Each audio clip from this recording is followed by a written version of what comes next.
obviously every band, the members, you have your favorite bands. Yeah. You're like, man, I wish I could sound like that. Or you don't try so hard to focus on a riff. Yeah. Like, I love Invent Animate. Doesn't mean I'm going to go out the next day and go, ding, ding, ding, because I could never come up with it.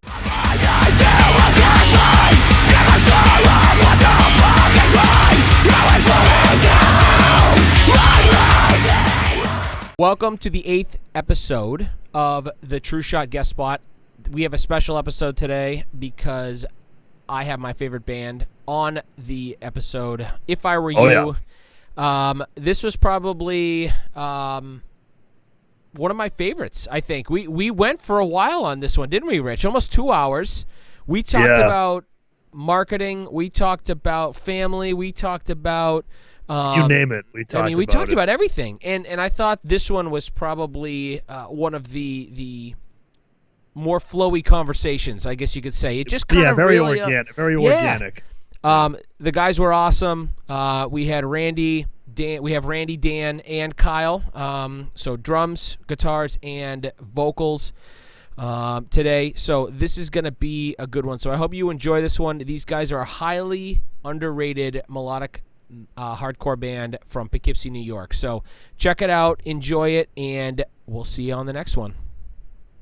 So how we doing, guys? I'm excited to have you guys on. So usually Rich leads these things, but I've been telling Rich, I'm like, get these guys on. You'd think Mother Teresa was coming through when we had you guys on the podcast. This guy's been pumped. So, man. I did shed a couple of tears the other day, the last time when you had to cancel. I cried in the fetal position for a while. But how could they do that to us? Yeah, he's never coming back. All right, I'm kidding around. Anyways, so I'm excited to have you guys on. Just to kind of let you know how I found out about you guys, is I was actually newly introduced to Spotify by Rich, 2 years ago? Like right after I met him. He's like, oh, you don't do Spotify or Apple Music? So he's making fun of me. So I did. So yeah, you did. So I picked up a whole bunch of bands, and you guys kind of popped up in like the I think it was the release radar, because it came up, it was either that or it was one of my playlists, one of the two. But it was your 2018 release that popped up. And I don't think you guys have written a bad song. It was actually good finding you then because I got to go back and listen to all your other stuff. So the first question I want to ask, being musicians, you guys are, in Poughkeepsie, New York, nice and close to us. When you start to develop a sound, how did you guys find your sound? Because I feel like as I listen to your discography, and if anybody who's watching this has not, you got to listen to the whole thing. How do you guys keep it so consistent? Like, how did you come up with that sound? You want to take it or me? So, I'll start off. Back, me and Dan have been writing since 2004, I think it's been. So, like our chemistry is ridiculous. And, we've been listening to the same stuff growing up. And I think the 2009-10 kind of gen like that, the post-hardcore and metalcore kind of stuff was, Mice and Men, and We Came as Romans. And that was kind of like where we were going towards, like the We Came as Romans vibe, and I don't know what other bands where we kind of listened to, like Bless the Fall, Memphis May Fire. That was one of my jams. Yeah, so like that was like our, like the way we were starting out, and Amity. Yeah. Going forward, we kind of tried progressing, like adding our own kind of taste and flavors into our music, and a little bit heavier here and there, and we kind of kept the the roots that a lot of people like could recognize too. It's like it sounds like If I Were You when I hear the songs, which is cool to hear when people could recognize that it's us. Which is really interesting because Rich and I kind of talk about that. Some bands have like a tone, like you listen to like After the Burial. They got a tone, right? You guys you have, I don't know if it's the mixing. I don't know if it's the guitar tone, but like if you guys come on, I know. I don't know about you, Rich, but. Well, so my experience with you guys and your band is Adam. We did a reaction video to False Reality. That was my very first exposure to you guys. So so to me though, so I've listened to the 3 singles to this point. from this year, which is what is it? False Reality, Hate Me, and Starting Over. Yes. Yeah. Three for three. See that? Yeah. See that? I bet you couldn't even remember those. I can't. There's a very select. There's a very select few bands that I can remember band people. The members' names and song names and all that stuff. Yeah, I don't even very disrespectful. Okay, let's see if you can name. Let's see if you can name them. Who? Adam, name these guys. Can you name them? You got Randy, you got Dan, you got Kyle, man, and then you told me those three, and I'm like, "Where's the bassist?" Do you know his name? I don't. Who? Do you even need a bassist? Bass's name is Computer over here. At first I thought it was gonna be Randy just writing it all. My old boy MIDI over here. Yeah, his name's Plugin. So you were saying, Rich, about False Reality. Yeah, so just from those singles, I mean, what really strikes me is, number one, Randy, I wanted to ask you, I mean, playing, because I mean, obviously we think of the different bands with the drummers who also sing. You think of Atreyu, which is like that's like the standard drummer that also sings kind of band. I mean, that's got to be difficult to sing the way that because your cleans they're really, really angelic, I guess would be the word for them. So they're very angelic, and it's just that she seems like it'd be really, really tough to do both at the same time. Yeah, it's as far as like when I'm writing stuff, like especially with the new stuff, like I'm not worried about like, oh, I'm gonna be singing this part, because I used to always like, can I play this? But now for the new stuff, I write stuff like as a drummer and then learn those parts, and then I'll learn the vocals later. Because a lot of times when I'm practicing, I'm like trying to sing and and practice drums at the same time, and it just doesn't work.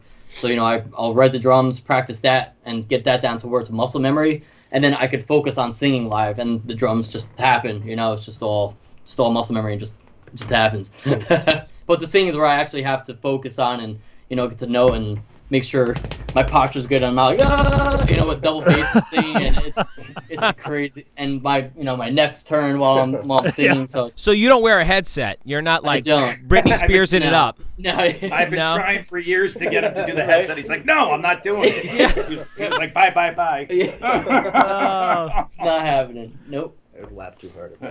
Oh, man. So I do have to ask. So I know that one of your at least early influences was I See Stars.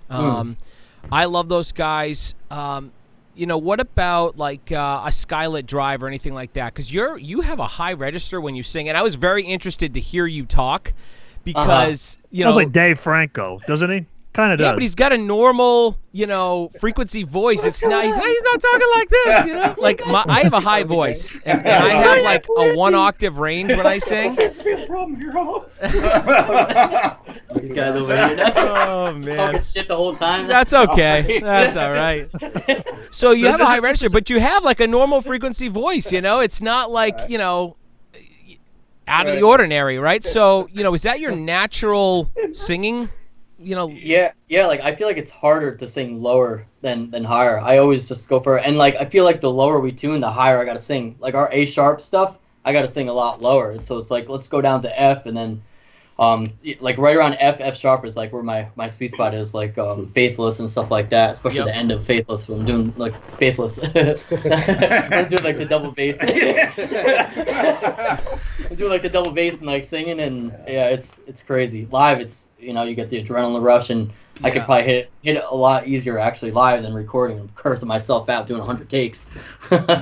Yeah, so I mean, there's something unique about your singing voice too, because it has like a lower rasp, but it really it seems like it's just high, Yeah. But it does. So is that just natural for you? You don't like try to do anything special?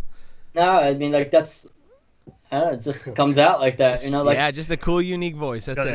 Got Simon Cowell over here analyzing. No, so I love. So for me personally, music. I love like the heavy and then the cleans and stuff. And I know that's in the metal community, right? That it's either people like the singing part of it or they like the screaming part of it. Do you guys find it hard to? Keep people or get new fans, being that this, the post-hardcore, I don't want to say it's coming towards the end, it's definitely changing a little bit, but do you find it hard to get new fans, being that you bridge both of those types of fan groups? I would say I don't. I don't really think about it. I kind of like when we write. It's just like we're gonna write what we like, and I think we used to back then. Yeah, We're we like, used to what are care people big gonna think? time. Like we just pretty much like write for ourselves, Yeah. and like, yo, that would be sick. Like I love listening to our own stuff. Yeah. So it's like I just people want to don't write like it. It what's sucks, but like we like it. Yeah. And we do have our fans anyway. Our hardcore fans will always like it, I think. Yeah. Because that's what threw me off. Because there was some fans going, "Oh man, I wish they had a song with all screaming." Yeah, So we released we "Hate did Me." one. I'm going through the comments. Man, I really wish they had clean vocals on this. Damn it, this guy will never happen. I'm like, come on. We just did this. You gotta release 2 versions of every song. Yeah, right. Everyone's little all-singing version of "Hate Me." Hate me. But I mean, back to that question. I don't really think we think about what people think, not like in a cocky way or anything like that. It's just hey, we like what we wrote. We're gonna release it. Hopefully, you guys like it. Hopefully, you don't. Come for the ride. Yeah. If you don't, oh well. Yeah, it is what it is. Yeah, I was gonna say, Adam, did you have something to say? No, go for it. I was just gonna say because speaking of the vocals and whatnot, I know that you guys have had quite a few guest vocalists. So how do you go about picking them? Do you kind of have the mood of the song and then kind of match it to the mood of the vocal style of the vocalist? Is that kind of how it works, or? Well, I think that Because I mean, with Broken, I originally wanted the girl from Paris. Yeah. Oh, okay. I was getting a really good vibe for that, and then we couldn't get in contact with her. Yeah, she was like and their then we're like, manager. well, what about Devin? Because we all like Icy Stars, and then I think was that when Treehouse just came out? Yeah. That, and we were like, that would fit perfect. So we emailed his manager or something. Yeah, or message him, and he's like, message my manager. I'm like, I can't just talk to you. And then when we wrote "Hate Me," the first thing I thought of, I was like Ryan Kirby. Yeah. I thought this would fit perfect with his vocals. Yeah. Cool story about Devin. I actually met him. It was a show in New York City. He did an acoustic set. And cool. I brought the CD with me, and he did like a meet and greet at the end, but you had to buy merch. So I'm like, fine, I'll buy his $40 shirt. But I'm like, it was such a cool experience. He was like, yeah, it was like, but I'm like, I'm getting front and center. So I waited the freaking hour just to meet him, and I shook his hand and I gave him the CD. I'm like, this is the CD that you're on, and it took him a second, and then it clicked, and he's just like, oh shit, like what's up, dude? And he shook my hand. He's like, you guys are awesome. So it was cool, like that he recognized that he was on. Yeah, he's like, next. I don't think he can. Kyle sounds like what I say. That's what I'm always like. No, he didn't like it. Get it out of here. Yeah, get him good. Yeah. Get him out. Yeah. As long as you paid me, I mean. Yeah, right. Yeah. No, but it was cool meeting him in person too. I was like, all right. What was that like? Was that before you had him guest feature? That was after? Oh, is that okay? So that's perfect. Yeah, because we had on our last single we had Aiden Holmes from Dealer on, and so we met him after he had. What was it like meeting this guy who you only know him through like the business thing of getting him to be featured on a song, and then you meet him in person? What was it like? Were you kind of like, oh man, like it's not kind of what I was expecting Devin to be like. No, I mean, it was whatever. He was cool. He was down to earth, and he actually talked to me for a little bit. It wasn't just like sign my shirt and be on your way. Like he actually sat there, and there was 100 people behind me, and he took the time to like actually speak to me and ask me how things were going. And I'm like, oh, that's cool. So. He's looking behind. It's like time's a ticker. There's plenty more people willing to spend $40 on this shirt. Right? Security, get this guy out of here. Yeah, right. What was your name, Bob? All right. I was on what band? Yeah. Who was me? What? Wait, don't you still? I sent you an invoice on that, right? Yeah, right. You never paid me for that. Yeah. How about that? In addition to this $40, I gotta get going. He sounded great. I'll see you later. But cool. No, that is cool. And I actually asked Dan this question kind of a little while ago about you actually, Randy, because I was listening to the URM Academy podcast with Will Putney, and he kept mentioning a producer named Randy, and I'm like, is that you? I don't think so. No, okay. Well, because I was thinking the proximity of where Will Putney is in like New Jersey, and then you, I'm like, well, did he work under Will Putney at one point? So I just wanted to ask. Yeah, no, it was cool. They actually did mention me once. I did like some contest, and they're like, Pasquarella Recordings, you could claim your pride, and I won like a plugin or something. I was just like, that was so cool. They like, it was a bass plugin. It was something like that. Yeah, right. It was your boy MIDI over here. Give him that fucking thing. No, I was just so curious about that because when I heard that, I was just like, what are the odds that there's another producer near New Jersey named Randy? But I mean, I guess there might be somewhere out there. Gotta find him. Yeah. Hey, come on. There's probably one of us in the East Coast. If it was, you should have said your last name. Yeah, no, Pasquarella Studio. Yeah, right. But all right, so I wanted to add. So have you guys? And I don't think you have yet. Have you announced that you got a new album coming out? We didn't announce yet. Okay, because I don't. We can edit. We can edit this out. I just want to ask. Can we talk about that before I ask you questions about it? Oh yeah, we can talk about it. Yeah. Okay, because I didn't see anything official, so I didn't want to bring it up if it was like, shh, not yet, not yet. Yeah. No, we're working on some like little things.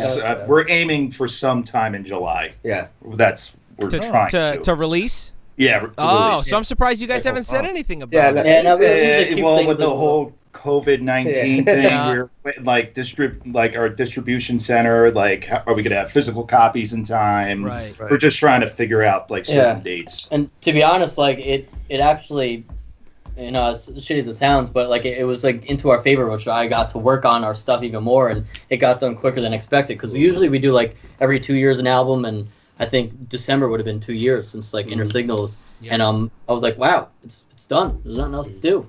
Because we usually try to squeeze in a show like here and there, and then we couldn't even do that. Yeah. So we're thinking sometime July. You got to release it between COVID-19 and COVID-20 in the fall. Yeah, right. Yeah, exactly. So with this new album, I've noticed a pattern. You guys kind of do the 3 singles and then drop. So is this the formula for If I Were You? Man, you know us so well. It's catching on. Yeah, dead on. I feel like it works out that way. I feel like if bands are doing like a release every month, but you don't give it time to marinate with people and to get out and for people to actually listen to it. I almost hate when bands release too many singles, and then it's like a 10-track album. I'm like, man, I heard half your album. Yeah, right. That wasn't. I just So that I just heard half of it. Yeah. I feel like 3 is a good amount. Who did that? Invent? Animate? No, they did 4. I think actually Fit for a King did that. Yeah, I think so too. I was gonna say. They released like a bunch of singles and then released the record. I believe it was them. Yeah. I mean, I'm all for it. I like listening to it, but then when I get the full album, I'm like, I skipped those songs. Yeah. I already overplayed that by like I don't know how many times. What else they got? It doesn't and then an instrumental comes on. I'm like, no. Like some interlude. The interlude. Yeah, waste of a track. I feel cheated. I paid 99 cents for that. Oh, man. Like, why do you need that in there? Because Invent did that. Well, no. We did 1 interlude, right? Or 2? We did it. We did. Actually, I was listening to a podcast where actually I think it was Randy because I do my research. All right, and I try to say this every damn podcast. Well, Adam just wakes up and goes, whatever comes out. I'm killing it. Look at these guys; they know it. You guys, these guys' social security numbers. But anyway, now you got me all sidetracked. Now I don't even know what I was gonna say. This makes it fun. Where was I, Adam? Refresh my memory since you're so I wasn't listening. You were like you were a podcast. Something oh yeah. Okay, yeah. So I was So you were saying you do research. Yeah. Right. Okay, so I was listening to a podcast. I think actually Randy wanted to put in an interlude, and Dan said no. Is that? Yes. Yeah. What song was that for? Was it for the last? Oh, last I remember. Vanquished. Because I wrote a song pretty much like for myself, and he was like, "Can we use it?" And I was like, "Oh, I didn't know if you would like that was like a little different style." Because I wanted to do like an interlude just to to transition to the next song, and he's like, "Let's just throw your." I feel like it ruins the momentum. Yeah, well, because the interlude was going to be cleans, and then we were going to have like some singing in it. Right. It was more than an interlude; it was like a half song, and I hate that. Yeah. So and then he played Vanquished. I was like, "I'll make you a deal." we'll use that because that's fucking sick. Yeah. And then the interlude's out, and you're like, fine. Yeah. Oh, what Here are we we go. Vanquish? That song was Vanquished. Yeah. That's, Before my vocals or after? yeah, it was just the instrumental. Oh, okay. That was So the best song. So speaking of the the singles versus albums and whatnot, so for us as a band, we have no album in mind. We're just doing singles, because we're a smaller band, so we're trying to keep the hype up versus release a few singles and then release an album, and then it would take us a while to come up with some new material or whatever. So we're kind of doing one song at a time. Now for you guys. Have you felt like maybe, because obviously you guys are on, what is this, your 6th release now? This is going to be, right, your 6th. So you had an EP, and then was it 4 or 5 records? Yeah, I think this is the 5th full length. Shit, is that many? Yeah, and then the first one at Day's End was our first one, and then you guys were on a label for Day's End, right? Not at Day's End. It was the one after, right? It was your second release. Was it End of an Era? Was that? No, it was the Sleep. Yeah, the Sleep. I'm like, I don't even know. Because we released the lyric video, which we were all young, going, "Oh man, that is so cool!" Lyric video. Plus, we were like, we didn't have to pay for it. Yeah. I said Inner Signal. That's not right. No, but Lights After Death too. Those two. Yes. Yeah. But what I was, we get it. Like, shit cut out again. What the hell? Why did these guys? No, I'm just kidding. This is great. But what I was gonna ask is, in your opinion, because obviously I know that you got, like I was saying, that you guys, you're a little bit later on in your careers in terms of discography, and you got a little bit more people paying attention to you. But if you were kind of a newer band starting out, would you go down the single avenue? Because I feel like that's probably a better way for because especially you think of Spotify, right? You can only submit one song at a time, and so on and so forth. Is that an avenue that you would go down? And also, Randy, you as a producer working with younger bands, do you also recommend that for younger bands too? Yeah, all the time. And I have another band actually too called Eye the Fire, and we literally do that because we're starting out, and it's been helping us tremendously. Like we just doing the same thing, a single here, a single there, and just constantly releasing content, and whether it's a picture or a video or just something in the studio, just to keep people engaged with it. And I feel like that's important. And being a producer too, I'm always trying to help like younger bands too. I know, were you like? No, we weren't doing it. Oh, I thought you were like mocking me. I'm like, what the hell is going on behind me? Like, I see something in the screen up there. Like, I can't see shit. But yeah, like being a producer too, like everybody's always asking me like, what's the best way to do, and I kind of help people like, if they want to do an EP, like how to release it, like do it slowly, and how to, just pretty much how to build them from the ground up. So I definitely think like from a band that's like starting out, or that's like working on a first EP, to definitely start out with doing singles and just focus on creating that fan base and the want and the need for an album or merch. It's like there's no point of getting merch when people are like not asking for merch. So. Yeah, or they are asking for it, then you deliver it, and then they're like, I got fired last week. I don't have yeah, any right, money. yeah. I don't have $25. Sorry. It's like when you have a show, it's like it's $10. You just bought freaking. No, man, I can't buy the ticket. You got a Starbucks coffee for $10. Yeah. You can't come see me, Well, I'm not coming to your show. I have no money, man, but I support you. Do you know? Well, do you go see If I Were You or get a Mocha Froca Yaya Tata right. from Starbucks? You know what I'm saying? If I were you, I'd throw that out. Get over here. Let's go to the show. I can listen to you on Spotify. I can't. I can't you know what I do? Starbucks coffee on Spotify. I'd finance the coffee. I go in the pit and I just start throwing it around. That's it. Yeah, right. But because that's what because I think that's really interesting is the whole releasing singles. What it also does too is that it allows for, because I mean, as you guys obviously know, marketing a full album can be kind of expensive. It can be anyway. So when you do single by single, it really allows you to kind of create your own universe around that single in terms of like imagery and stuff like that. So so when, how should I word this? So for you guys, have you ever considered doing that, or is it you kind of at the point now where you're like, we have these fans who will be waiting no matter when we release music, so you just do the full album instead of the single route? I was going to say, I think we're at the point now where I don't think we can release a couple of singles without people going, oh, sorry, that's it. Yeah, because we're already getting that now, which... Where's the album? Yeah. Calm down. Back in the day, we kind of I think we did that with Life After Death. Well, no, because we planned on that being a concept album. Yeah, everything was like pretty much an album. Yeah. Usually we'll we finish Inner Signals and then we start writing something else and we're like, oh yeah, we get that. I have another idea for a song, and before we know it, we have five songs. So we might as well make it 10 songs. Exactly. Yeah. So maybe it starts out kind of like, oh, let's do a couple songs, and then it's like, yeah, we'll just do the whole thing. But then it's like, oh, Randy's might got as well, 4 more songs, and Dan's got these many songs. And then we got an album. Yeah. That's another thing that helps too, because like Dan will write songs, and like I'm also writing at the same time, because I write a lot of like the guitar stuff, and that was my next question.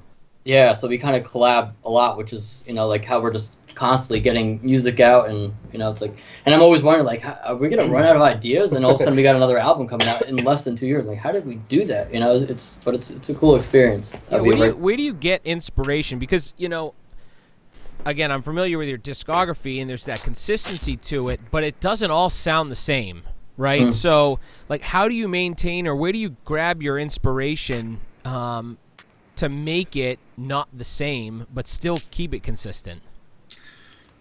I think piggybacking off what he said, where he'll come up with a riff, which I would never come up with in my life, and then I'll get an idea from that.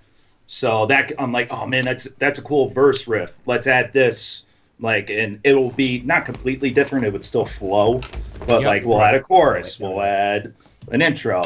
That's where I think the differences come in. Like, so Vanquish, for instance, Randy wrote that whole thing on guitar, and some of the riffs I'm just like, I would never think of that in my life. I love the music, but it's just not my style. False Reality, Starting Over, Hate Me. Well, I made up the intro for Hate Me, right? Yeah. Dude, that riff. Yeah, I had to think. I was like, oh wait, did I? But I've done so much, I cannot remember. It's so funny with me and Randy, because we'll be talking. I'll text him at 3:00 in the morning because I know he's always up. I'm like, I have an idea for a song, and I'm there in my phone going. Oh my God, Rich freaking texts me shit all the time. He's like, hey, I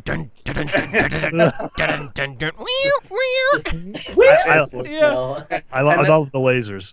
And it's always the same answer from him. He's like, cool, man. Like that. We'll work on it next time. Okay, cool. Yeah, what if we do that? Yeah, that's cool. I mean, that's just always my... cool, man. Just so monotone. Yeah, man. So half the time I'm just working on stuff. Like, yeah, man, cool. All right, back to work. He's just up at 4 a.m. mixing. He was just like, okay, cool. True. Yeah, I was usually freaking mix or edit till 5, 6 in the morning, and then do it all over again the next day. But as far as me for writing, I'll just pretty much... I don't know, I don't really listen to stuff I gotta sound like this. I'll just write for, what sounds good to me, and then if these guys like it, it's like, all right, I always like sometimes anything. Delete that one. We just did that one too. song I don't like from us. That's it. So. Yeah, we just did that too, a couple songs where we had, and literally just in the garbage. The lyrics sucks. What's that? No, I was saying we wrote songs in the past too, where we just threw them out. And it's to fill, yeah, it's like they didn't sound like we were just me and Kyle were just talking. We don't like the song "Empathy" off our last album. Right? Yeah. Oh, really? That was one of those songs where I could go skip. I don't like my lyrics on that one. Yeah, I'll admit I didn't know what to do, so I bullshitted the whole thing. I'll admit it right now. I don't. It was quite artistic bullshit, though. It was great. It was great. I didn't know what to write about. I was like, let's just do this generic shit about fucking leaving your hometown kind of punk crap. I can see the headline now. If I were you, vocalist Kyle says all his lyrics are bullshit. I don't believe in anything. Everything I've said is a lie. Oh man. But so Kyle, so do you write all the lyrics for the band as the vocalist, or? No, actually, Dan writes some too. Randy, do you write some? I wrote all of Anxiety. I mean, we kind of all go over stuff. We basically all do a lot of the lyrics too. If we have ideas, we'll send each other ideas. I would, just probably, that's fair. Yeah. We all basically chip in. Or Dan will write the verse and, sometimes he'll have the chorus down, Dan, and then I'll just write all the other parts around it. Or if I have something, maybe he'll write something for the chorus, so... Yeah, we do a lot of sharing here. Yeah, I wish we did more of that. Well, no, these guys can't spell. They can't spell. So I don't let them write lyrics. Until they can spell, they can't write lyrics. Yeah. But I wanted to ask you, kind of piggybacking off of that, because I write the lyrics for our band. What is it like for you to, I guess, kind of put the emotion into words that don't originate from you? Do you ever find that that's tough for you to convey that emotion since it's not coming from you directly in your vocals, or are you just like, dude, I can do whatever you need me to do, gutturals, highs, low, whatever you got, I got you. Well, no, I don't think so, because me and Dan have a similar writing style for lyrics. We just talk about real shit, like stuff that goes on in the mind, all the mental stuff. So usually when he writes something, I'm just like, yeah, I can add to that perfectly. And then when we're actually doing the screaming parts, Dan will usually be here, Randy obviously, so they'll give me pointers on what to do if they want. Hey, try a high here, or like, oh, let me try this, that kind of stuff. So it's never like I would be like, no, I'm doing this, screw you guys, fuck you, I'm not doing that. We'll try a bunch of things. That goes through me. I'm like, delete it all. I mean, sometimes we'll do that. Like, no, I'm doing this, but oh yeah, Randy doesn't like it. Again, Delete it. Yeah, if Randy doesn't like it though, I'm like, well, then I don't like it usually, because usually when I do something good, it's like, yeah, it's good. I'm like, all right, cool. Because I usually hate my own voice sometimes. Like, it's good, trust me. Yeah. So then when he's like, oh, that was good, I'm like, okay, cool. Yeah, but no, because then we still go back to it once the song's done. You're like, can I listen to that again? I'm like, it's already mastered. Sorry, dude. Like, I really think, Randy, do you do that when you do cleans too? Because I think it's a vocalist thing, because I will, and I know Rich does too, we'll go through and be like, man, that's great. And then we'll come back to it the next day and we'll be like, we got to redo this. This is terrible. Yeah, actually, a couple times I think we've done that. It's just like, oh, that chorus is cool, and then it's like we kind of see like what it sounds like when I mix the song, because you get a whole different feel of the song. When, when it's mixed, it's like, oh, it's like actually it's not bad, or like if we add more harmonies to it, or we make it bigger sounding, and like sometimes it's the opposite way. It's like I don't think it's that great, and then when it's mixed, it's like holy shit, like this chorus is great. Kind of like the same for me too. What? When like we make up a song and I'm like, man, I don't think I like this. Yeah, song. He makes me like mix it in front of him. So like, it's not what I can't continue unless you start mixing it now. I'm like, all right, give me like talk about second guessing. I'm ready to go out the door. I'm like, I can't do this. Yeah, and I'm kind of the opposite. Like, I'll hate it as I'm doing it, but then I'll come back and like it. Yeah, I hear too much of my screams at the same time. Like 1 hour, I'm just like, fuck it, sucks. And then I'll come back a day later and be like, oh, you're right, it was good. Yeah. I can't stand like completely doing it and just listen nonstop. I can't do that. No, it's crazy the difference that a mix and a master can do on it. Like when we got this song back, I'm like, dang, this song sounds good, but wait till you hear it live, it's gonna suck. So hopefully you enjoy this mix, because live you ain't getting that shit at all. Who are these kids? I mean, we're terrible live now. Well, I guess that's a good bridge, because you guys don't play a ton of shows. You don't really tour. Randy and Dan, I know you both have at least one young kid. Kyle, I don't know if you do. I haven't got shit. Kyle's smart. I have a corgi. Okay, well you're halfway there. Counts a little bit. Is that the reason? I don't want to say it's the sole reason, because we all have normal lives. I mean, everybody does, but does being on the road just not appeal, or is it why do you guys choose to do it that way? So. It's funny that you say that. Yeah. So, like, this year for 2020, we're like, this is the year that we're doing our first tour. And we're doing it, like, we got, approval from the old wives and everything. We're like, yo, we're fucking going. I'm just sitting there like, yeah, I'm waiting. Yeah. Kyle's like, dude, I've been ready since 2011. Yeah, right. and then you get the Dikembe Mutombo. Yeah, exactly. No, but going forward, like we said, like, we've been gaining more fans over like these past albums. It's like, and we keep getting the demand, like, yo, we want to see you in this city, we want to see you over here, and it's like we kind of, like we want to go out and meet people. We play our local shows here and there, but you could only, that's only so much fun for some home. It's like, right, or let's play the Loft again. No, Yeah, I think there's a band, TrueShot, that I think you guys would pair with pretty well to do a tour with. So. Just throwing it out there. Even if we did like a weekender, because we've never played two shows back to back ever. And like, oh really? Right now, yeah, like I don't know how my voice would do. Usually, like my voice is like shot. My voice would be fine. You would be fine. Yeah. I know. You get some cramping in the wrist. Don't worry, guys. Shit. We've played back-to-back shows. We'll show you the ropes. We'll show you how to do it. We'll show you how it's done. We'll show you. You don't just suck once, you suck twice. I see. Just kidding. Kyle, bring your honey. You're gonna need it, son. People actually, that doesn't even help me. You know what helps me? It's weird. No. It's fucking soda. Oh yeah, That's soda. why- Dude, Phil Bozeman, that's his thing too. He's always right? said that Coca-Cola's been. It must be a throat coating thing. Your mixture. Right now, this goes out to all the people. If you want to get better, no I'm kidding. But if you want to be the best live, you got to have about 20% Diet Mountain Dew and the rest normal.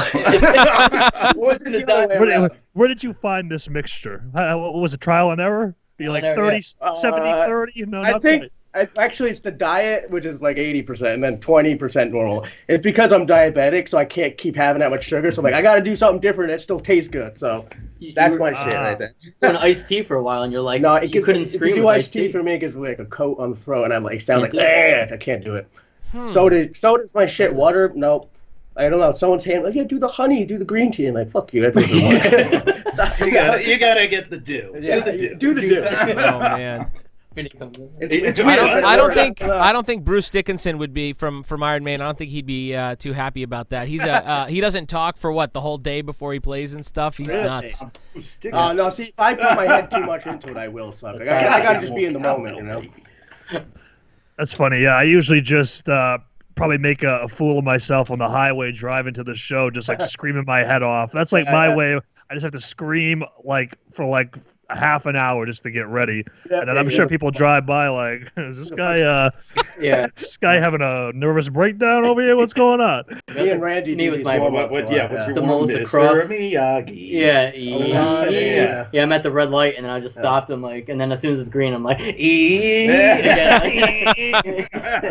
he's got me into it. Actually, I mean, it helps though. Doing warm-ups, good stamina. Does it? Melissa. Maddie Mullins does it, right? Yeah, from the Screaming. a lot of Melissa screamers do it Cross. too. It's actually, the Zen of Screaming, Melissa Cross. exactly. Yeah.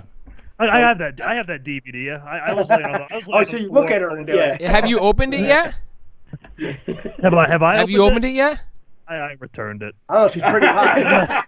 Yeah. I don't need that shit. I was like, this is so difficult. No, but so speaking of, so did you guys have any plans lined up for 2020 that you were like, all right, this is happening, we're just not announcing it yet, and then it just kind of went to the? Were you like a secret addition to a bill that we don't know of?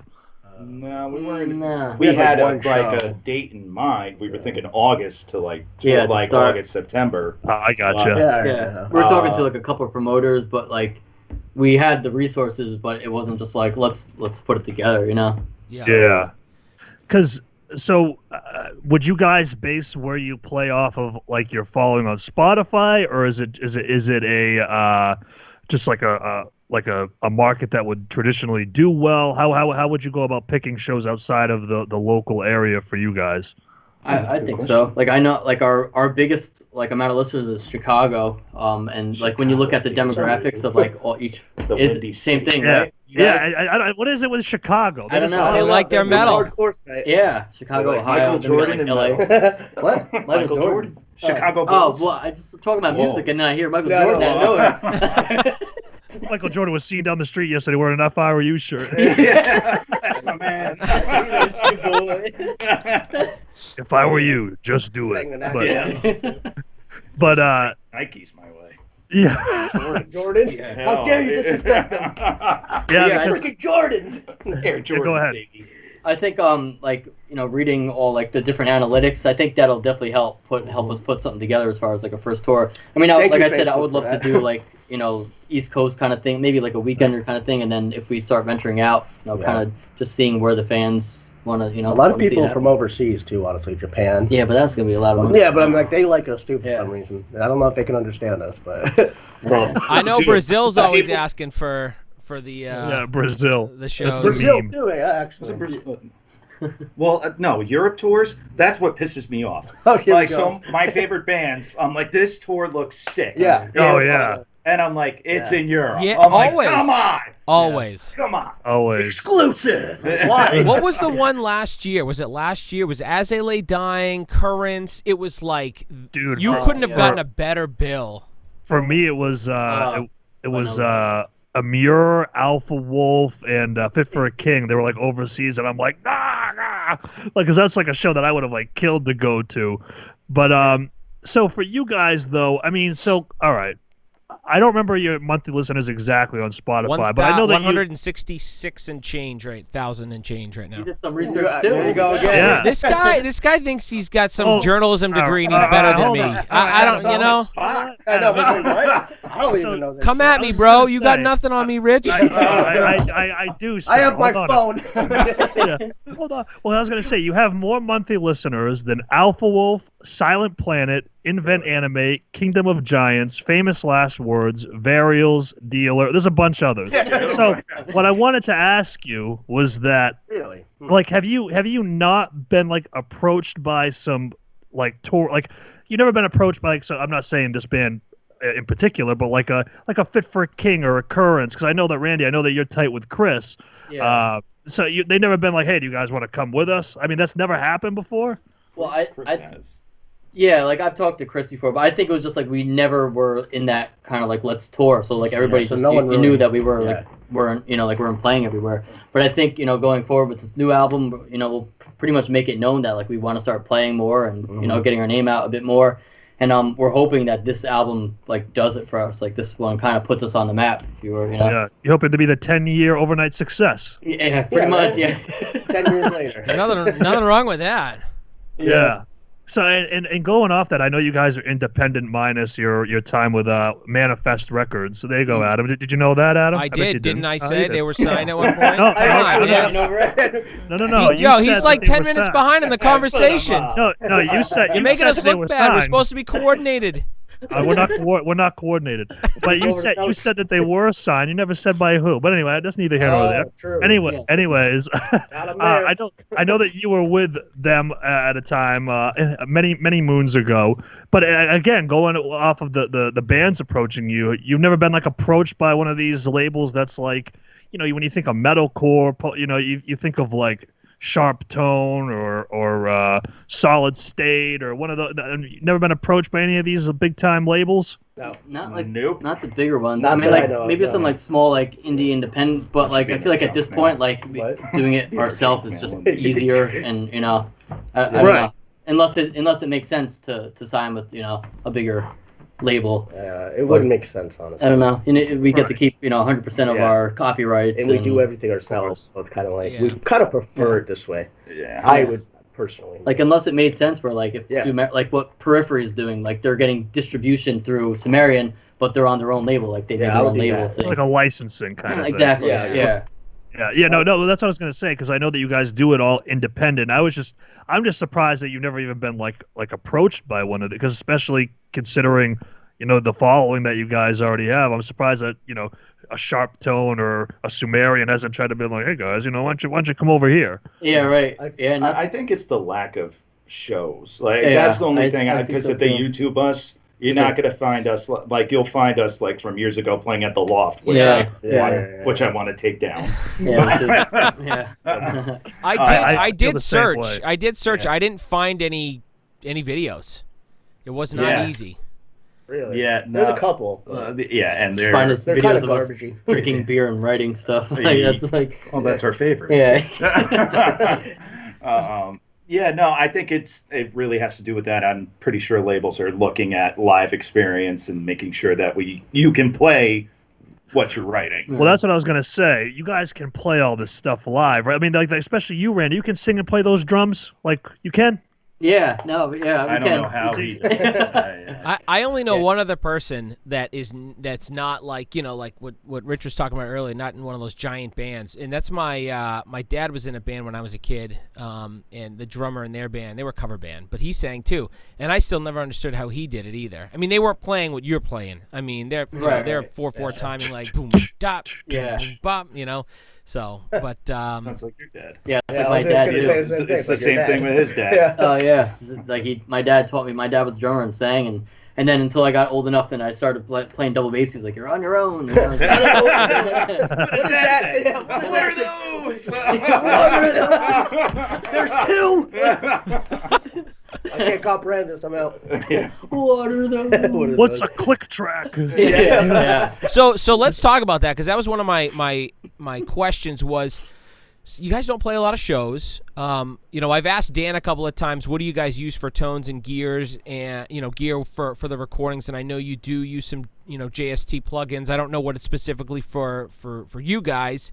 Right. But what are you guys thinking about using live? Do you already have a full setup? I mean, there's so many options out there. A lot of bands are touring with literally like a 16U rack. And that's what they're going with. I mean, we're not a big band, but that's what we roll with. We have a 16U, and that's it. I mean, we roll with that. So, what do you guys have in store? Yeah, we used to have the old the huge Mesa oversized, and these days it just doesn't make sense. It's so small and digital now. We just picked up one of those Pod HD, and we got the the Horizon devices, Precision the Misha. Drive. Yeah, Yeah, and I use that as was well. a game changer, man. And then Isn't it? It's unbelievable. Even I use it for our whole now. entire new album. I'm like, because I was always so worried about the printing, that kind of DI. I'm like, you know what, this is the tone I want. It's being printed, and that's the sound I want. So that's what we did for the new album too. Oh, and, really? Okay. It's cool. So kind of That is cool. our live tone is pretty similar to our album tone, which is pretty awesome. Yeah, and that's something that, and again, we're this tiny band in the middle of New Hampshire, right? But that's what we try to do, because we were approached when we did our EP, which nobody listened to that, please. But we did it there, and they wanted to reamp the whole thing, and I'm like, listen, I think that's cool, but I want to be able to replicate the tone live, even if it's to whoever we play. So is that something that you guys are obviously going for? Is just to be able to replicate everything you're doing, so it's that live experience is almost like being in the studio, or? I think it's a mix of both that and ease, because Randy was saying, when you got to lug all that equipment, especially because we play at this place called The Loft. And to get up to the loft is a flight of stairs. They're not just small. They're pretty concrete and tall and angled down. I'm out of breath because I'm out of shape. So I'm trying to carry this thing up there. I'm sweating. I remember it was 20 degrees at one time. They're like, "Oh my God, what happened to you?" I'm like, "Oh, I've been carrying. I think it's raining out." I'm like, "No, but no, it's your sweat, bro." I don't know if people know, but any of those Mesa oversized cabinets, the 4x12s, they weigh 104 to 106 pounds. I mean, they're stupid heavy. They sound stupid good, but they're stupid heavy. Right. You just get the same thing in the freaking pod or Kemper. It's like, shit. It's all the same. So we just go DI. Yep. Not even. That, and I don't know if I'm saying this right. It's easier for the live guy to actually mix the sound better. So he doesn't have to mic anything. It's just everything else. Yeah, the stage volume's a lot quieter. Have you ever had a challenge with Randy specifically being a sound guy? You're playing live. I'm sure you have what you want to hear from a live perspective. How's that challenge when you're playing live? I mean, so you're not in control. Yeah, so it's great. I let for band practices, we'll make sure everybody's levels are good. But for me, what I want to hear in my ears is my vocals, and I'll actually put the MP3 of our song. So we sound great every show to me, so it's just I'm literally listening to the MP3 just so because if there's other stuff, you play different stages and there's weird slapback echo that you hear from Kyle that it's it's always different on every stage. So I'm I just want to hear the same mix every show and my vocals on top of it. So that's been working for me because I used to just play with where my mic would pick everything up. You'd hear the crowd, things. It's I don't want to hear anything but the MP3 and my vocals, and we're good. So that's just for me. And then I don't know, we plan on doing backtrack or for in-ears for them. We talked about getting a system, but just right now it's just my. I prefer no in-ears though. I like the. You're getting in-ears. Yeah, I know they get saying that I prefer the whole crowd. I never used to know how to play to a click back in the day, and I'll never play without it now. So that's a good point. Because if you do start doing backtracks, you got to have some sort of markers, and so have you ever set any of that kind of stuff up yet for live patch changes? For the Pod Go, you can MIDI patch change those with your laptop. So Dan could be rocking and going in between, different patches and different settings and stuff. Wouldn't have to touch anything. Yeah, exactly. I mean, for a lot of the rhythm, like it's pretty much like rhythm stuff, and then we'll like sample a lot of like the extra like production and effects, and even like leads because we were just like one guitar, and right. So I mean, for that stuff, like we would just like write it for like the album, and then just like throw it in the backtracks. Yep.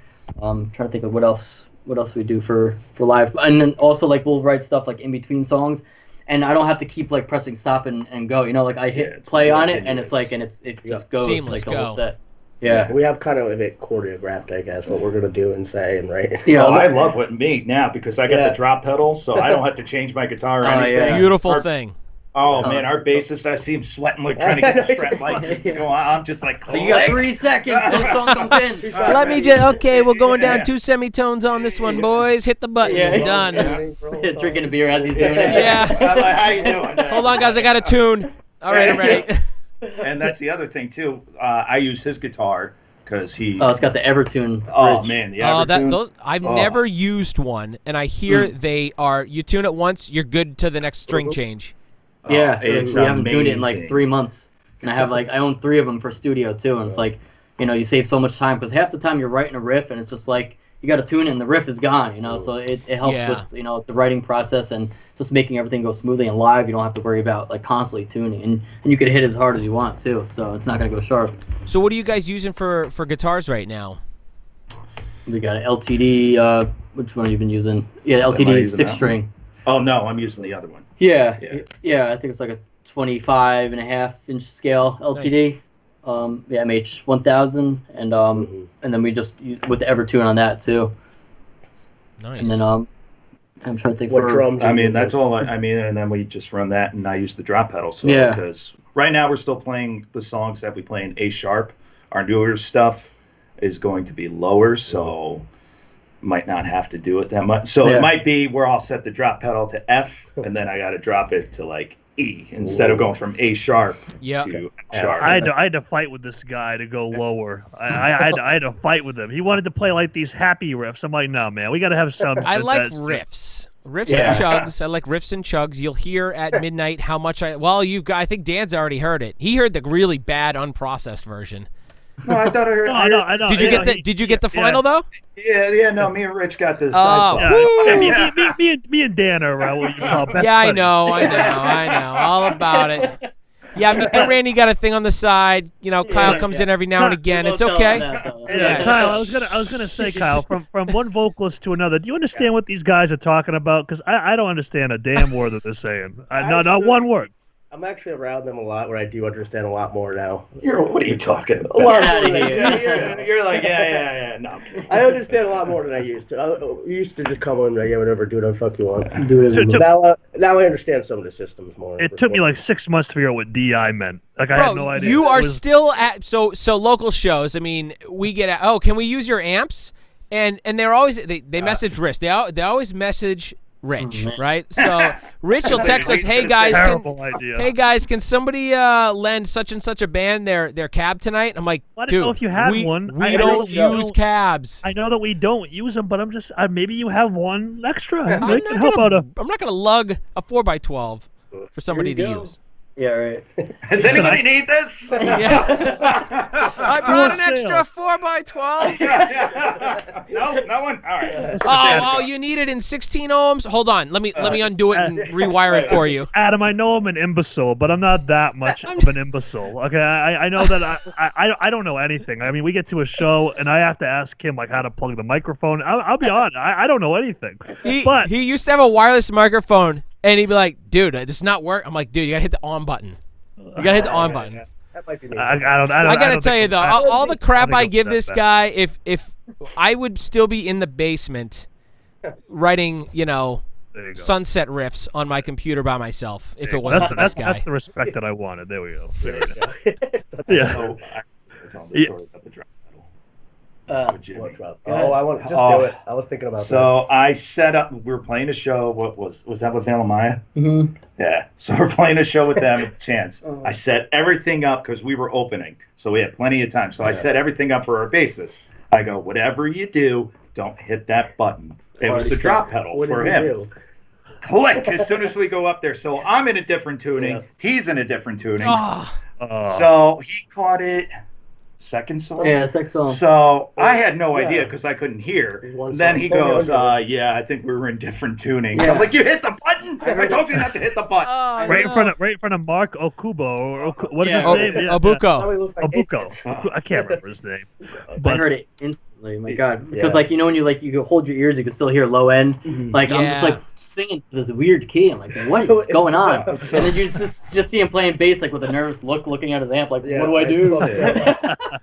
I know it'll be like when we're recording a song, Adam will be like, do you want a metronome on? I'm like, I don't understand what this is doing. Like, I don't, how is I'm like, do you hear the clicks? And he's like, yeah. I'm like, that's the metronome. Yeah, like, what is it for? I still don't understand. I just sing. I don't know what it's for. On time. It's totally on time. Just leave it. Oh, man. But what I wanted to ask you, because obviously, Randy, I know that you're a producer. So the way that we do it is that we record everything, because Adam has enough knowledge to at least record us, and then we send it off to get mixed and mastered. Can't do that. What is something that say a band like us doing that, if we went to a producer such as you, what would we get that we're not already getting? There we go. This is a job interview. There you go. Yeah. So I say for me, like, a lot of people come to me because I'm not just an engineer. I don't just hit record. Like, I'm pretty much a sixth band member, and I love being part of producing artists and just an outside perspective from like what a band would normally.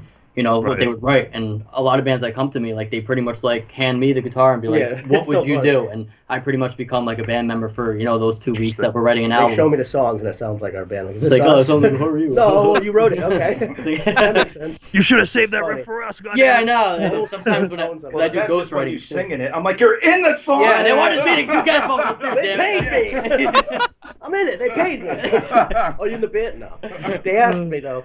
No, but yeah, I mean, like, as far as being a producer, like, there's so many different elements to add that the band doesn't they don't hear. And if a band comes here too, like, you get like some people will record with like crappier preamps and they send me like the raw files, like, what was that? Record with like a potato. It's like, it's like, come here and it's like record on the Neumann mic, and it's a cool process. And just like everybody has a good time. And to help you out, what their style of music, your guys' style of music, he loves that kind of music. That'll definitely help you guys out because he specializes. Yeah, you're good with everything, but that kind of music in general, you're yeah, for sure. I got to make sure that.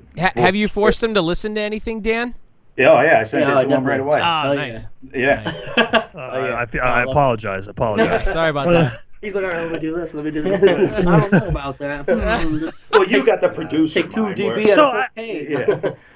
Yeah, that would be an interesting. Because obviously, I know that you don't remember the song, but that'd be an interesting question to like have you listen to the song and be like, oh, I would have done this differently and done that differently. Because to me, I'm a layman. I just hear it and I'm like, oh, it sounds like it's loud. Well, good. Right. But I think like when I hear a song like that, I pretty much I try to listen to it as a listener rather than if someone's asking for like a mixed critique, because I listen to it totally different. And like music is never the same for me like anymore. Even like when you hear stuff on the radio, it's just like, oh my god, how much compression is on that and this and that. It's like, my mind is like nuts. Like I can't listen to music.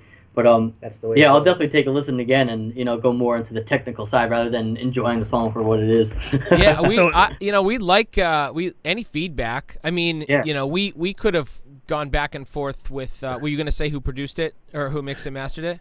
Rich? Well, what I was going to say, I was going to make a joke that whenever somebody's like, oh, so Randy, what'd you think of the new Architects record? Well, the EQ on track 3 was just way out of whack. Yeah, that 10K frequency, a little too high. I would have given it 2.5 dB.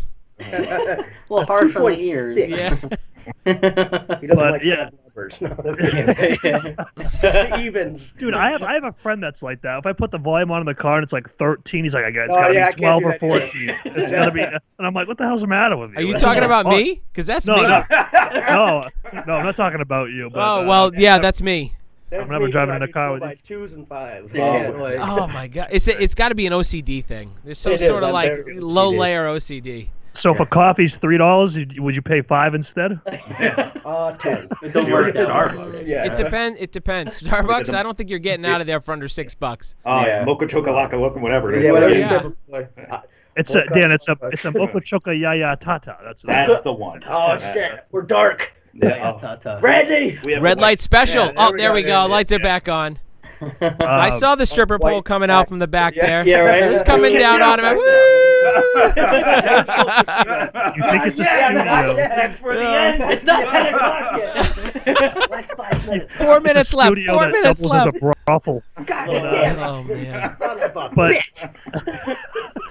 but yeah, so for our this is the first time we've ever had this many guests on, so this is going to be interesting. That when I'm editing this back, just listening to it, it's going to be funny because there's 5 of us versus just us 2, usually one other person. Yeah. But what I was going to say is that for our EP, we had Ricky Armolino do the mixing and mastering. Okay, yeah. And then for these last 2 singles, we had Lance Prank, as I believe is how you pronounce it. From he's an Australian guy, and he does a lot of the Australian bands, and he worked on Polaris and stuff like that. So. Because I'm a big fan of like the Dealer, Alpha Wolf style band, so when I heard that and I knew that he did the mixes, I was just like, I want us to have that sound. And then when we get the mixes back, I'm still just like stunned. But I'm always interested to know, like it's like when you go to a barber and you get a haircut, then you go to another barber and they're like, I would have done this differently. Yeah, but a little what are you doing? It's got $40. But yeah, so no, that's what I was going to say, is that it'll be interesting. But also going back to you being a producer and in the studio, when a band comes in, what do you prefer that they come in with? Do you prefer they come in with nothing, or like 10 demos, or like some songs? Like, what is your like ideal? Like, all right, this I feel very, I guess, comfortable with this. Right. I mean, I've had a little bit of like both things. Like, but I mean, I love like when a band like they'll come with an idea and they're just like, help me, like, but then also at the same time, like they'll have 9 songs and they want that last song, and then they give me the guitar to write that last one, and then they'll kind of feed off of that and make it their own, style. Like, like shout out to like Saving Vice, metalcore band that I've worked with. Oh yeah, we know them, Tyler and the crew. Oh hell yeah, Chase yeah. and yep. Yeah. So like I did their EP, and then they came back to me. We did their full length, and we did that here. They stayed here for 3 weeks. They got a hotel, and we pretty much did a lot of it here. Like they wrote stuff at home, but we wrote stuff here too, and I produced like the harmonies and vocals, and that's another thing. A lot of people will come to me for like vocal producing, because like they'll have like their main vocal, but I write a lot of the harmonies and stuff if they're singing choruses, and just like that extra outside perspective, and just a different ear. Like musically. So for all that vocal processing, when you start looking at like, vocal harmonies and stuff like that, are you using like a program like Melodyne to like, pitch shift a little bit, or are you? No, it's always perfect. No.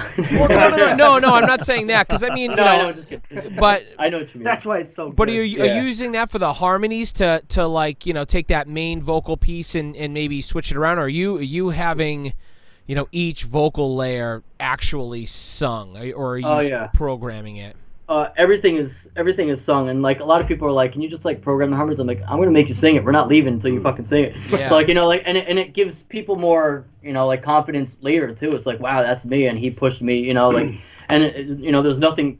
People are always so worried about like, oh, how am I going to sound in the studio? I'm like, that's the studio. It's the beauty of recording. Just do it again until you get it.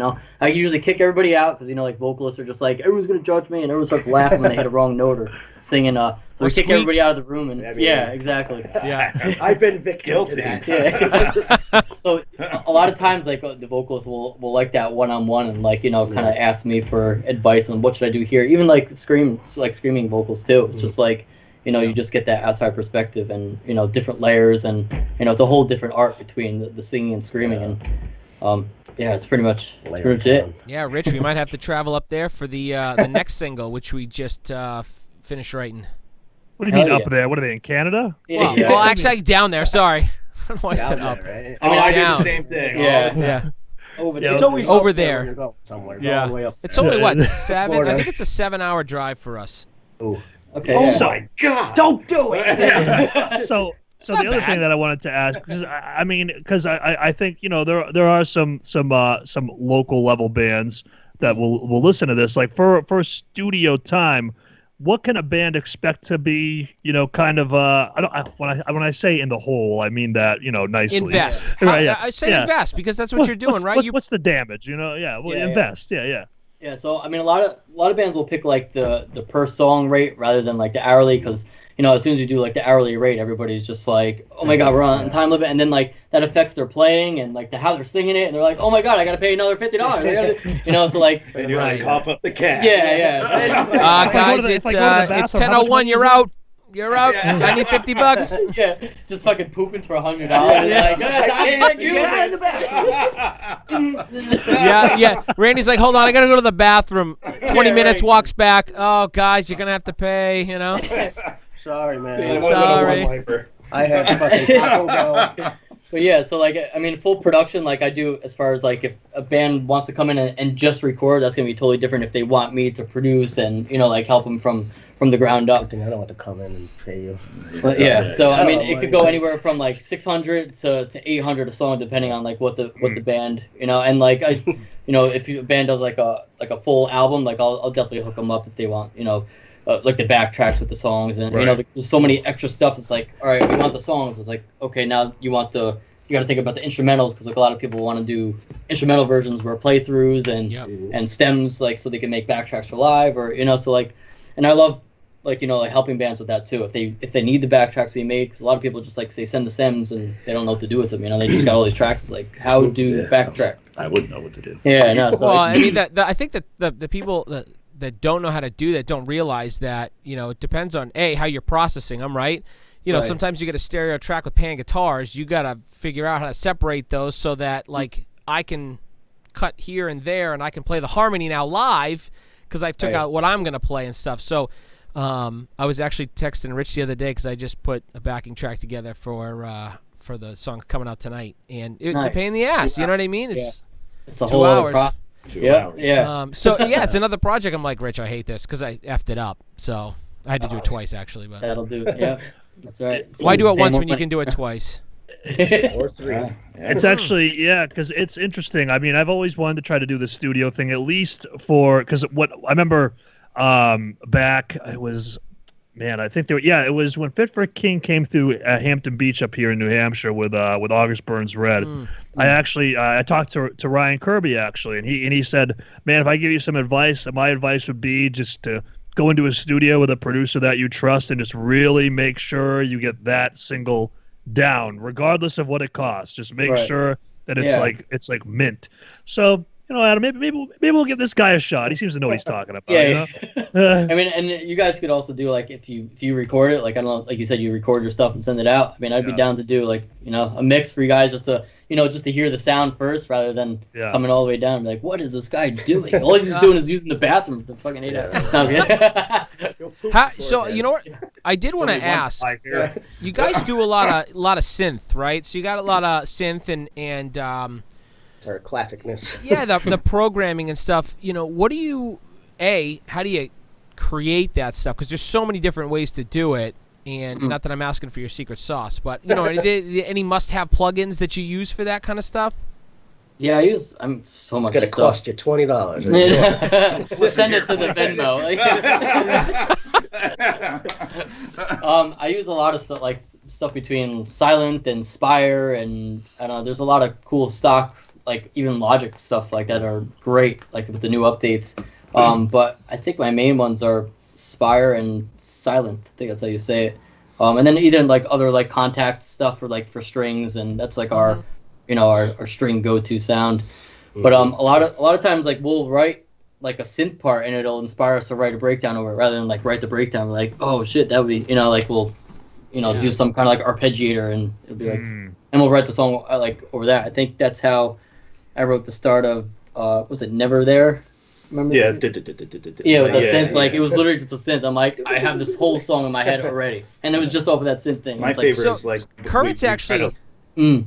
Currents actually did a similar thing. One of their songs, I can't remember what it was. Is it Kill the Ache? Is it Kill the Ache? I mean, they literally have the same synth part through from first second to the last second. Yeah. And I think that's super cool because you don't see that a lot. I mean, you see synth, everywhere, but I thought that was cool. But you guys use it, I don't want to say a lot, but you use it well to layer your sound, and it really fills it out. Because there's a lot of good bands out there that just, they don't sound full because they're, they're I guess you call it raw, right? So do you do that purposefully to fill out the sound or to balance it, or is there a rhyme or reason to why you create it that way? I think with us, well, I know it's me because I'm OCD with this, where I'm like, something's missing. There's something missing in this part. And usually it's a synth, or I try to write a lead for it, and about half hour later I go, let's just find a synth. Put it on piano instead. I know we can find something with this. Before I'm about to throw the guitar out the window. Like it sounds too metal.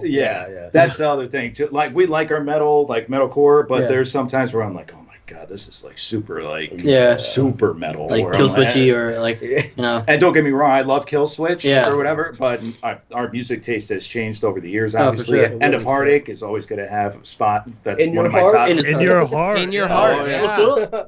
Without the spikes. Little Rose of Sharon. Hell yeah. Oh, that's one of my favorite songs. Classic. Dude, that was the first Kill Switch song I ever learned.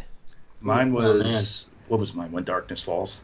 Because I was like, what are those squealy things? The pinch harmonics. Because I think that was on like the Resident Evil soundtrack. And I was like, what is this? I do. It was old. But old. It's usually where I just look at Randy and go, there's something missing here in this part. We got to add something. There's a couple spots where we don't have really any synth. I mean, even if you go back to... Hate Me is the only song that we have with no synth. It's like kind of like a lead with that shimmer kind of thing. Cool. So, and that was... I was very close before we released that. I'm like, oh man, I feel like we can add like a choir here. And I'm like, nope. Let's not do that. A choir. It's raw. It's just like something. But it's usually me just being OCD where I need something there.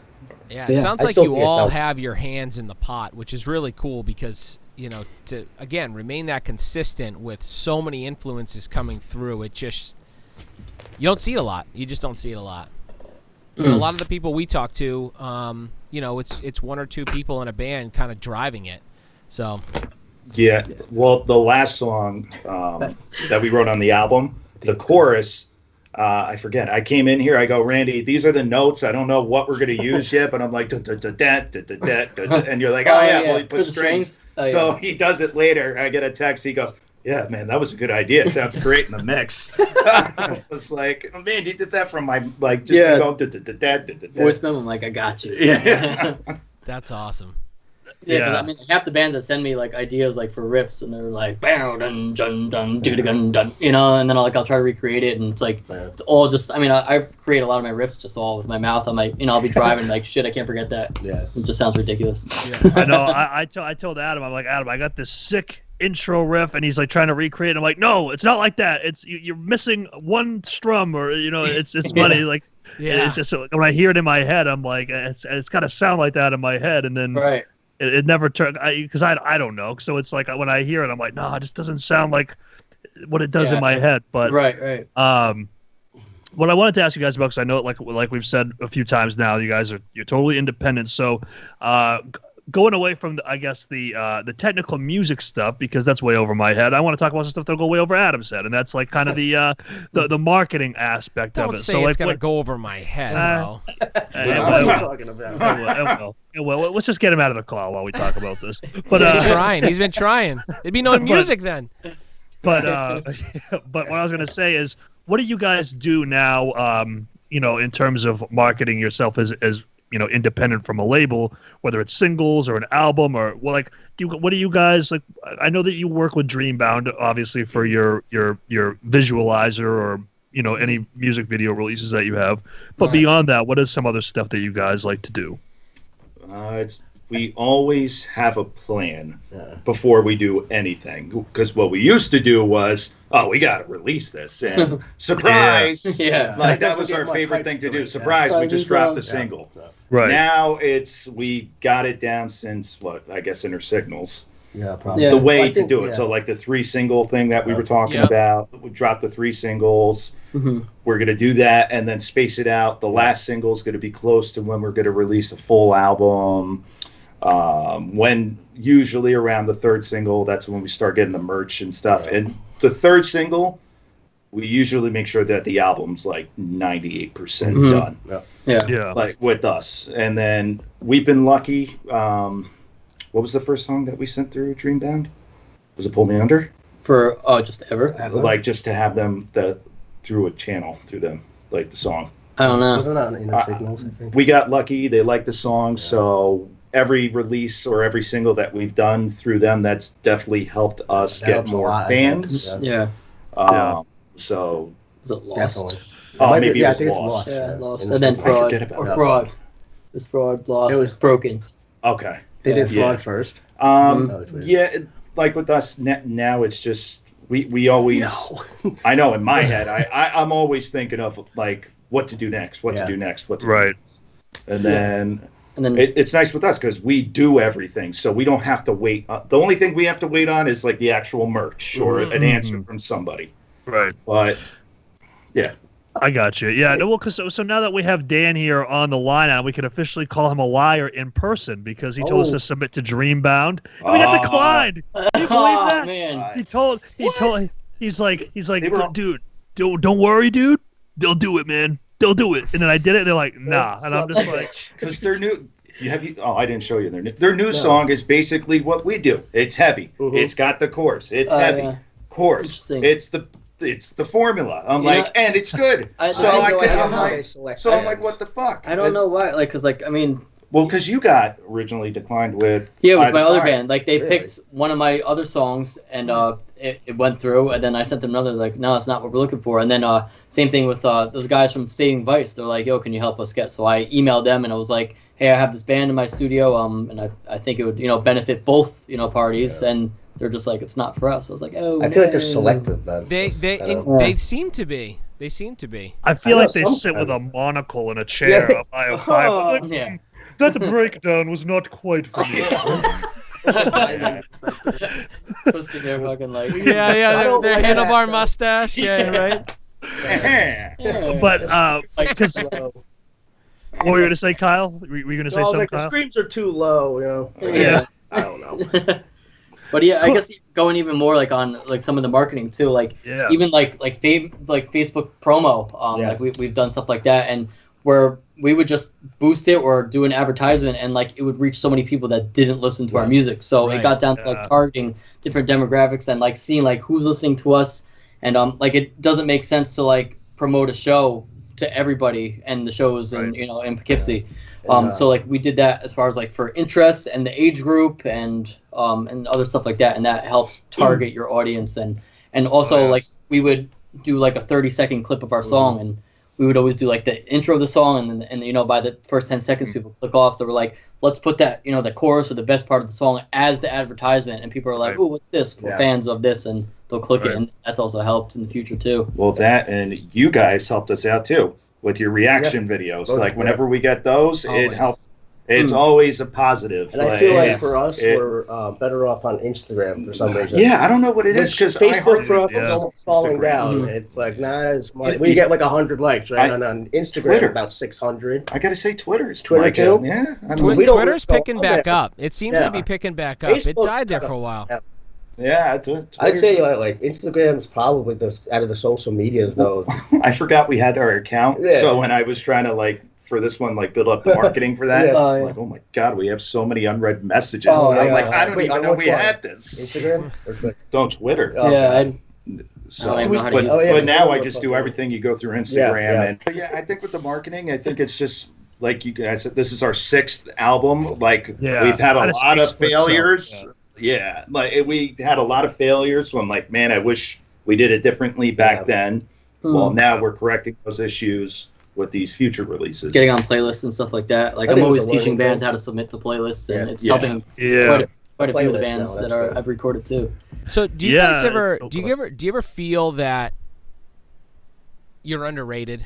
I mean, I've said it, and I'm an outside perspective coming in, right? So, and I know it's tough to say, and I don't think it's arrogant if you say it, but everybody thinks their music's great. I mean, you guys have a really big following. Do you guys feel like you're underrated in the genre? Of quote melodic hardcore. I think so. For you, yes. Me, I will always say this until the day I die. Don't say it, Dan. Don't say you're just another local band from Poughkeepsie. Don't say it. That's what I'm going to always say. Well, I'll never think of it like, no. I'm not done yet. I gotta fix it again. I don't say it in like a dick bag way, you know, like I know what you mean. I just feel like we do put a lot of work in our stuff over the last 10 years now, basically. So I feel like maybe we deserve a little more recognition, but at the same time, I'm still happy with what we're doing and what we're receiving.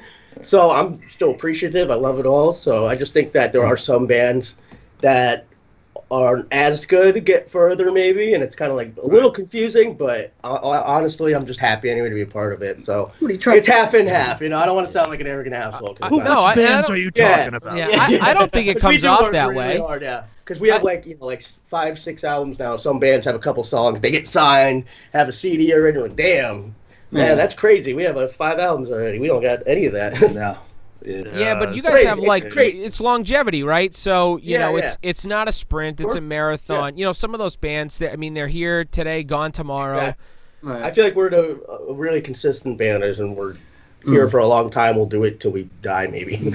Honestly. Why do you feel? I mean, what do you think the underratedness? Do you think that's from the I guess the overall lack of playing live shows? Is it is that you think so? Yeah. Well, we're not on a major label. I mean, there's and that's probably from us playing the shows too, so it's all connected, really. But yeah, I mean, if we were on a tour with like Crystal Lake and Currents and all that, they're gonna look at the bill and go, "Who's if I were you?" Yeah, who the fuck is this? Yeah. I'll tell you. Get him out of here. Don't you underrate me? You'll know me. I do think the live. Well, yeah, because I think that was good exposure. The iMatter thing was. I think that was. Got us a little more, so that was cool. But. Was that last year? You guys played iMatter last year? Yes. Nice. Yeah, we were going to do a battle of the bands to try to play that, but obviously that. 2020.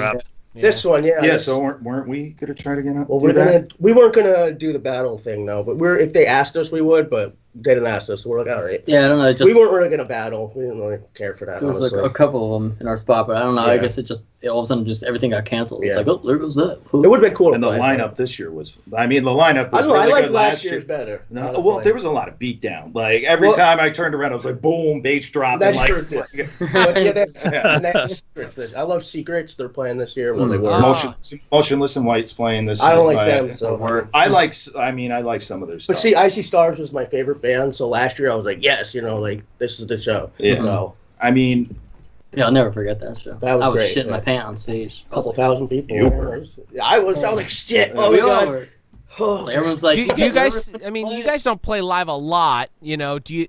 I think if the more you play, obviously, I don't think you ever not get nervous, but you probably don't have the shit in your pants kind of feeling as much. I think it goes away a little bit. Most nervous. Well, for me, I always want to make sure I shit before I fucking play. Yeah, sometimes I get during sound check as well, and I gotta go on the microphone going, Kyle, get out here. Yeah. It's not even that I'm nervous. The nervous comes from like if I'm playing What If. So I'm not even nervous about the show. It's just like what if it happened while I'm playing. Yeah. So let's make sure I do this beforehand because I'm excited about it. So I don't want to. Oh, sorry guys, we're done. Bye. They can do some instrumental crap. I'm going to take a shit. Like. What would you do? Am I gonna shit my pants? Probably not. Yeah, I would laugh my ass off if you did that. Though. You're like get up. I'm just like, God! And I'm like jumping and I slip. I'm like, oh God! I do the leg thing. It goes in the crowd.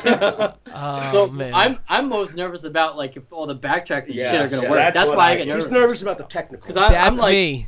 Sitting on my backtracks every show. And they're like, check the kick drum, and I'm setting it up. There's a snare, and I'm like plugging shit in. I'm like, oh. But that sucks too when everything's not the same, and I have them in the monitors. I can't hear shit that I'm off. So I think with that, for me, like it's that aspect. And before we even leave to go to the show, I'm like, do we have this? Do we? Oh yeah, make sure you have it. Because the worst feeling, because we've done it multiple times. We show up to the show. And I feel bad for him because it goes through him. Yeah. It's usually like a battery pack for like a click or something like that. And it's home. And we're getting ready to send we need the monitor system. The one show we really needed it because that's when we were really using synth. So the promoter's like, can you just play without it? I'm like, no, we can't play without it. I'd rather not play. Yeah. That was crazy. But now we do the triple check. Yeah. Ye old triple jack. We try to minimize what we take. A backpack, 2 guitars, and the rack. That's it. Yeah. We just go. Yeah. And whoever's drumming for us at that time, they just make them take their kit. Yeah. Hey, forget it. Yeah, right. Imagine our first board. Damn it. Everything. We got to find a Randy. Yeah. Yeah. Hire someone. Just go around. Yeah.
They're like, wait a minute, we're not fans of this Don't band. look at me.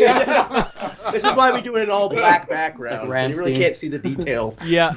Shadows in the night. Yeah. So I gotta say, right? So I wasn't a big fan of that's not the right word. Bless, right? You know, I wasn't a big fan of those when they first kind of started, and then I heard The Choice. Okay. And that was one of the first songs I heard from you guys, and that blah right going into the background like changed them for me forever.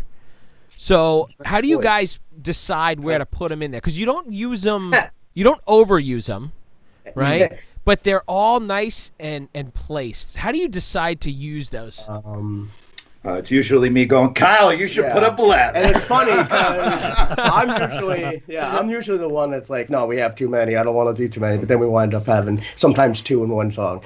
Yeah, I like them. I think they sound cool, but I think I do too many sometimes. It's whatever they recommend too. You know, like sometimes I want to, but no, don't do it there. So it goes by the feel. Like it can feel the breakdown is going to eat up a blab. Or like you're waiting for it in a band and they don't do it. You're like, oh, well, it would have been cool if they did. I feel like that's us. Like, they're waiting for it. Yes, there it is. Like, we're the kind of band to go to, like, for that section where you're like, you think it's going to be? Yes, it is. They do it. I probably have a whole sound, I probably have a whole sound bite or recording thing. I could just press a button. It's like, there's Kyle's blah.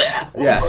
I know. I don't have to do them anymore, There's right? so many of them that I could just, like... we try to do something different every time, like a hurrah instead of a blah or a eh. It always comes back to the blah. There's a lot of just straight up blah stuff. Yeah, it's just so grainy and just... Yeah. I don't know. And I was a big fan of like, Moss the Flame, so... Yeah. When he did that one song... I was like, something to die for, or something to live for. Something to live for. Yeah. I was like, I want to do that shit, and that's probably how we started doing them, 2011-ish, 12, yeah. Yeah. We're just gonna get an If I Were You song that's just just one after another. Blackcore. Blackcore. There's no lyrics. It's just black. Just blast. It's always nice when you can add in a blah. I love them. I love them. So anytime you can add them in, I think that's. When was the last song we did one in? Well, for this song, we kind of had like a pseudo blah. It wasn't like a blah, but it was like a, you know, like I do that a lot. I love those. Kind of like a clear in the throat noise. Yeah, like I'm getting ready to hock a loogie kind of thing.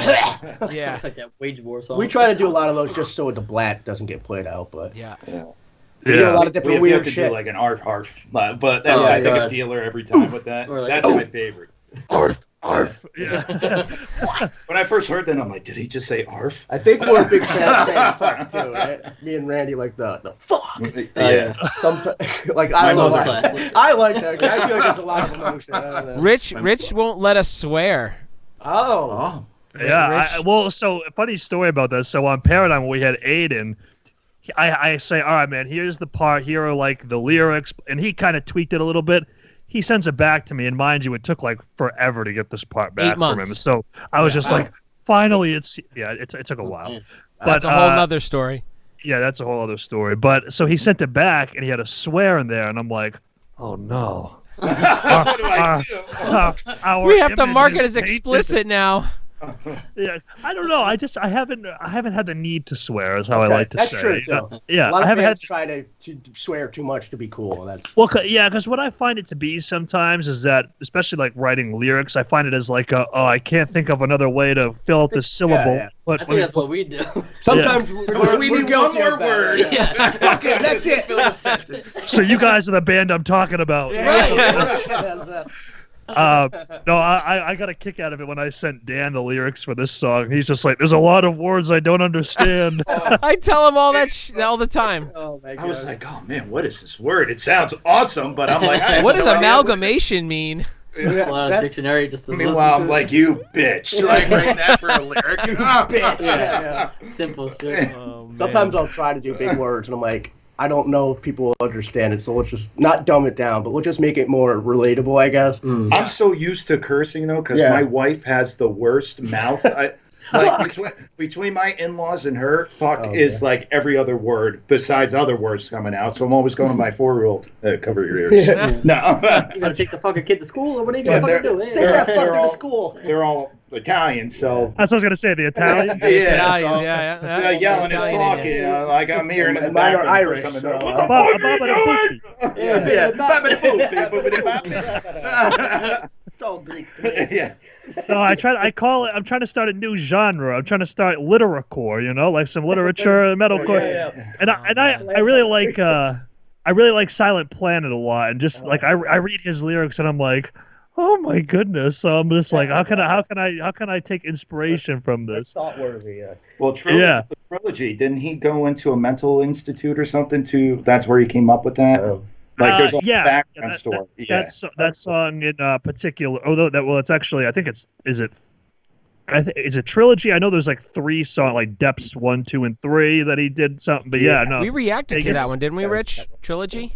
That breakdown. Yeah. No, that was a sick song, but Have you heard that?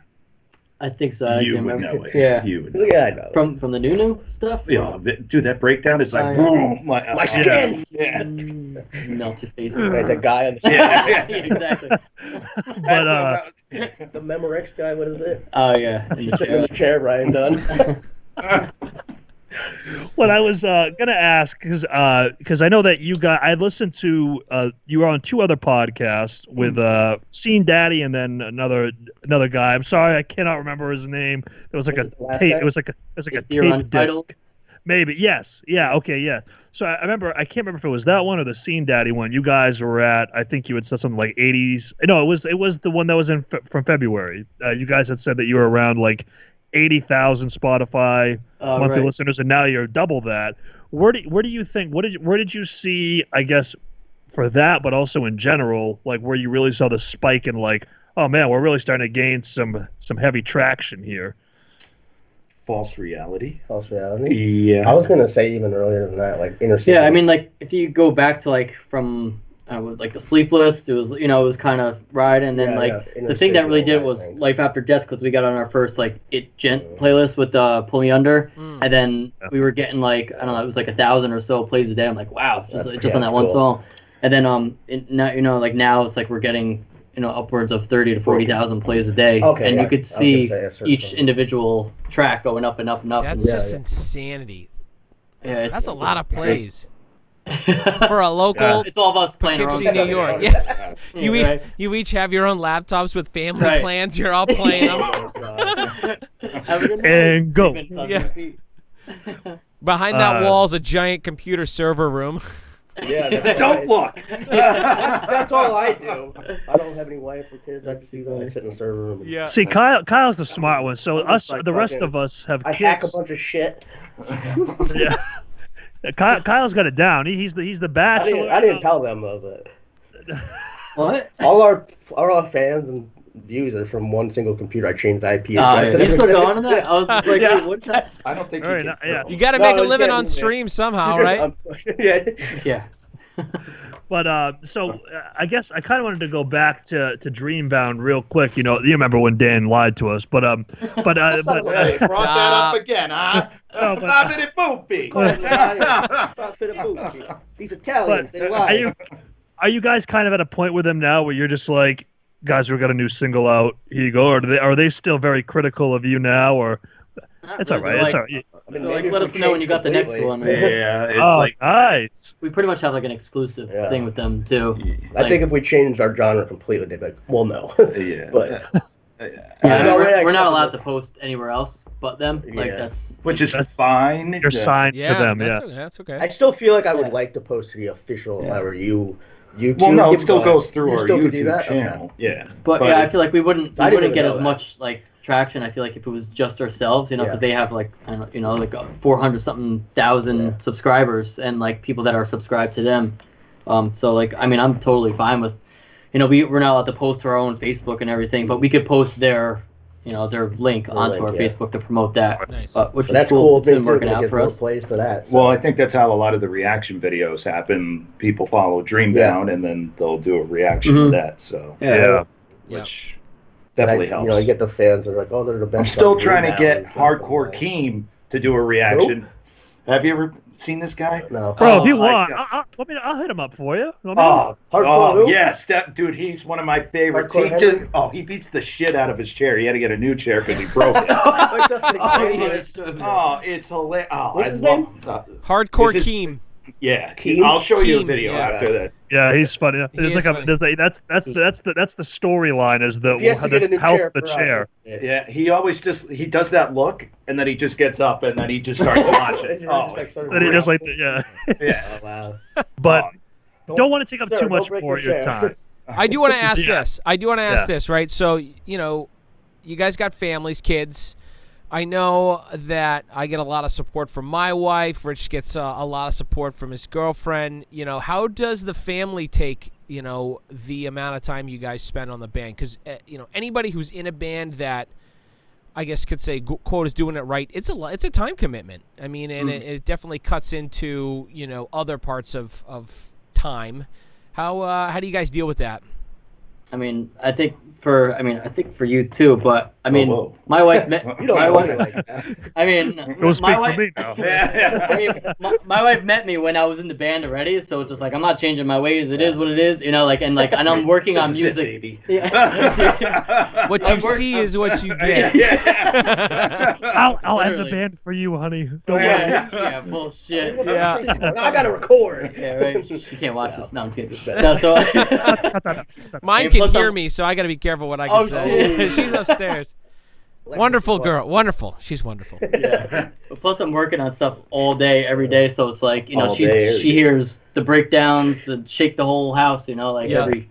So it's just like whatever. My recording it pays for the bills, so you could shut the hell up. So. Oh my god. Wow. It's a family show. Yeah, we're gonna Wife's supporting you, it's cool. we're gonna see Randy in a couple hours. He's gonna come down. He's gonna have a black eye. Be like, Yeah, or it's just Randy's out of If I Were You. Randy's statement, I must leave. yeah, Yeah. I must Or- part ways with If I Were You. Yeah. No obituary, the next day. My wife forgot that we were doing this, so What? before I'm shaking Oh. my head, Oh. she I thought you meant sends the me whole this band. text. Can I get this? I look down. She's obsessed with purses. I go, Fucking, I'm like, sure. And then she goes, are you sure? I'm like, yes, I'm doing the podcast. She goes, oh, I'm so sorry. Or whatever. shit. Oh, You know yeah. that was People all expected planned. It Yeah. was all Yep. Oh planned. yeah. Yeah. Oh, Right. yeah. I didn't even Say see yes. the price. I'm just like, yes, Go fuck go. it. Yeah. It would have been like 2,000. Like, well, son of a bitch. And I talked It's the about latest this Michael Kors. Yeah, that's what it was. Oh. Michael Kors. She- Fucking that under guy. our bed. You pull it out. Yeah. It's a bin full of purses. I'm like, oh, we should He sell probably some of doesn't these. use She that, goes, like, looks at me, three-quarter, goes, sell. Sell. I'm just glad my girlfriend's obsessed with Hobby Lobby, where everything's $4. Oh, So, yeah. No, my I wife love is it. too. I love it. Oh my God. Target. A lot of Target. You got the Well, Target. coupons. Where's the Target, yeah. coupons? You got it. Oh, there's no coupons. What do they call them? The coupon people? Got to use that Target Red card. Get your 5%. There you No, go. she doesn't. She just swipes. Oh, Yeah. there I've you never go. seen anything like it. Dan, I believe it's pronounced Target. Yeah, Yeah. I'm probably gonna say Target. Yeah. Get it right. But yeah, no. My wife Melissa, she has full support. Like, so we were talking about touring. I told her about it. She goes, "Yeah, you got to do it," because There you go. it's definitely a dream to do. Round of applause for Melissa, everybody. Yeah. But yeah, it was hard in the beginning though when my daughter Penelope was born, Oh, of and I'm course. sure Yeah. for you too, because lack of sleep, you guys. Yeah. I mean, I when my mean, daughter was it- born, I actually flew out to go to Nam. Oh, really? I was just like, oh no, wait, no, yeah, no, Oh, God. no, it was actually See ya. I did a 3-day freaking thing at that bike rally. What was that? The Sturgis bike rally. Oh, wow. I was remember just that. like, sorry, I gotta go. Good luck with that. Yeah. Put that thing back where it came from. But now that she's 4, like we It's kind different now. you should have a routine down Yeah, by that then. I passed mean, quick. you get your hiccups. Oh yeah, Yeah. but it's definitely all support. Yeah, of course. all Nice. support. From my end, it's all supportive too for them too. For your So I'm dog. like, no, I'm just like looking at you guys and your wives. They look at the support. I'm happy for it. Look at that. Look at that right Thanks, there. buddy. That's chemistry right I've there. had girlfriends, that don't support it, and I was just kind of like, well, this is what I do. So kind of like Randy, like, get the fuck out. Not like that, but like, you get the fuck out or support me or whatever. But I'm Yeah, I can't not say that to stopping. my wife. Yeah, no. I Yeah, joke You with my take those girlfriend. purses and you Yeah. get out. I joke with my girlfriend. I'm like, you got to get a job that pays enough so I can just do metalcore forever. You know, That's like my recent I'm like, I don't want to have a day job. I just want to do metalcore. That's it. I think that's definitely the dream. I'd have to start making a little bit more money to even start thinking about that. Yeah. But see, it's cool when you get money for your band, though. It's cool. Yeah. To see your hard work, you get a little bit back. It's like, I don't care, but it's definitely cool when you have some money back. Like, oh shit, we're actually making something off it. Having a good time. Do you guys have normal jobs outside of the band? I mean, Randy, I know you do the producing as for a living. You know, right? Dan, Kyle, you guys have normal jobs or? Yeah, I'm a conductor on a railroad. Yeah, he's a train conductor. I didn't know that. Yeah. Learned something. I'm the one that's worst off. I fucking work at Domino's. Speaking of which, I work hard, pizza though, to the studio. I have various certificates in the health field, but I have never done anything with it. So I think it's tough to be, in a band and carry a job because, the touring, if you're going to start to do that, I mean, what do you just say, hey, I'm out of here for a month? I mean, most jobs won't support that, right? Randy, exactly. you have a little bit more flexibility working for yourself, but, if you're working for, an actual company or a business or something, it just makes it much more difficult. You basically have to quit most places. I totally would too, because I save up money just in case shit happens. Even not just touring, but fuck you. I don't care about you. See, Kyle's doing it right. I'm fired now. I don't think I could say that to mine. They fired me. What'd you say? I'm like, tickets, please. Wait. I need this. No, man, it's funny though. I hate my job, but obviously it's just a job, I'll get a better job eventually, but music is important, so that's my other half. So it's I always say this, and I say this to them all the time. If we made it big, I'm like, I wish what is happening now to us happened 10 years ago. Oh yeah. Because now, that we're older, we got responsibilities and stuff it's just because I was working at ShopRite. Me and you were both working at ShopRite. Yeah. I'd be like, "Fuck you, I'm out." Yeah, exactly. Yeah. I mean, it's a disposable job. Yeah. Now it's like, you got to have the health benefits. You got to have the dental. You got to have. I mean, take a kid to a doctor's visit. I mean, it's they eat it up right there, man. My kid's 9. He can fend for himself. He'd be fine. I could just leave him and be like, all right, I'm going on tour for 2 weeks. Just don't burn the house down. See you later. There's a bag of cat food in the cabinet. Just eat that. Here's $20 for pizza. You don't have to shower or anything. Just whatever. I don't care. I know my wife said, "Oh, it's cool." I can imagine the first day I'm touring when you're coming back. I'm like, I told you it's 2 weeks. I'm like, here's the poster. No, I want to hear it from you, Dan, not a poster. You sound just like her. I'd be like, what's that? Oh, so good. That's great. No, that's good though. That at least for when that does happen, because I mean, they've got to know that you guys have been putting in the work for so long. It's like if you have an opportunity to tour, it's almost like a must do at this point. At least one time. At least one time. That's what we're saying. I mean, if someone wanted to tour every year, I don't know, maybe not. We'll see. I don't know. Yeah, we want. Yeah, that's maybe we don't know. Yeah. We've never done it. Yeah, so, that's all. I could love it. Might break up. Yeah, a 1 week tour a year, sure. Fighting each other. I guess I meant like 5 tours in 1 year. Probably not. Yeah, not a tour a year. Yeah. Sure. Because there are bands like Wage War where I don't know when they're home. They're just they just don't stop, and it's I couldn't do that. I need a home base personally. Yeah, that's why they write about fucking homesick and all. Day to remember and all. Like, I don't know where home is. Home was on the road. They write most of their songs. The lyrics. Yeah, probably. What's your billing address, Jeremy McKinnon? Tour bus. Tour bus, yeah. If you see a sign on the tour bus, that's our name. That's us. The sleeping too. I can't imagine sleep. Oh yeah. And I do this on the train when I take. I'm used to it, but I can't doing sleep that in the car. I'd have to stop every day. That I don't think you guys could take some of the stuff that comes out of my stomach. Well, me too. I shit 10 times a day. Yeah. Well, I know with We'd have to fucking stop and be late to every show. I bet you that bathroom still smells from you. Probably does. This whole podcast is just talking about Kyle. It's like that. It's okay. That movie Benchwarmers, where they're like, "Oh, I just destroyed that porta potty over there." Who did this? This is officially our longest podcast by a good 30 minutes. It's awesome. I've said to Adam that I want to be like the Joe Rogan of metalcore podcasts, where it just goes on for 4.5 hours. I'm fine with it. Honestly, if it's good content, it just passes by. People enjoy Oh it. yeah, I didn't even know what time it was. No, I know. You guys have an hour and 10 minutes. Yeah, I love how Dan's counting down for us. Oh yeah. I think until like the poll comes up. No, not the stripper poll. Wait, you said 10 o'clock. I've been waiting 50 minutes for it to drop. We're like hitting back down. Adam, that's like that one show we played where it was like we got done and then like a kink party came in. So it was. Yeah, so that's the worst show we've ever played, right? So we played this Alchemy in Rhode Island. We got called in, and we thought it was like a legit show. So we get there. There's 2 bands playing, us and one other band from Florida who we've never heard of. Guess how many people we played to? Yeah. How many? It was a sex party. No, we played to the other band. There was not even a flyer for the show. There was no flyer. We promoted it, but that was the first time we played in Rhode Island, so we didn't have anybody there yet. How far did you travel? Hour and 40 maybe. Still pain in the ass. The other band traveled from Florida, you said? Yeah, they were touring. That's the touring. That's the touring I don't understand. Is like touring where like nobody's gonna be there. I think that's just like I might as well just flush money down the toilet. Yeah. Oh, there's been times we're showing up and I'm like, there's gonna be. It's like 20 people. It's a Tuesday night. Yeah. We're playing with a band called Shit Bomb. Wait, you legitly played with a band called Shit Bomb? Yep. We played with a band called Mudfuck. Mudfuck. Yeah, we played with a band called Mudfuck.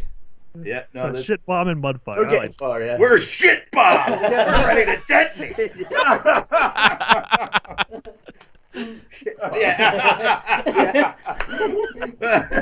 He did it. Oh man. Oh man, that's great. Well, guys, I won't take up too much more of your time. This was a blast. I like it when there's multiple people because there's just so much that can happen, so much conversation and banter, some good old banter. It was good. Yeah, absolutely. I guess to kind of send you on your way. I guess it's kind of generic, kind of a cliche question, but I guess from each of your perspectives, whether you want to just say it, overarching from just music or from each individual role you have in the band, or Randy, you being a producer, like some general advice you would give to an up and coming band that's trying to figure stuff out. Yeah, I guess I'll start it off, guys. Just go.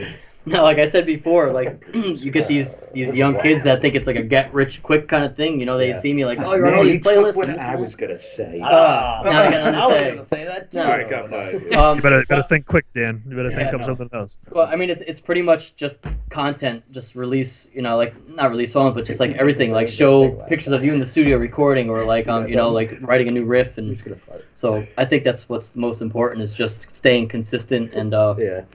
All right, just end it there before you take my next one. Yeah, that's pretty much it. Signing off. All right. And now we're done. Obviously, every band, the members, you have your favorite bands. Yeah. You're like, man, I wish I could sound like that. Or you don't try so hard to focus on a riff. Yeah. Like, I love Invent Animate. Doesn't mean I'm going to go out the next day and go, ding, ding, ding, because I could never come up with it.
Hey everybody, Richard from TrueShot here. Thank you so much for watching or listening, whether you're listening to this on a podcast app or you're watching this on YouTube. We appreciate it very, very much. If you're on YouTube, make sure you hit the like button, you hit subscribe, turn the notification bell so you get notified when we release new content on the YouTube channel. But if you listen to this on Spotify or Apple Podcasts, please follow the podcast on Spotify. Leave us a review on Apple Music. It really helps us out a lot. But until the next episode, guys, peace.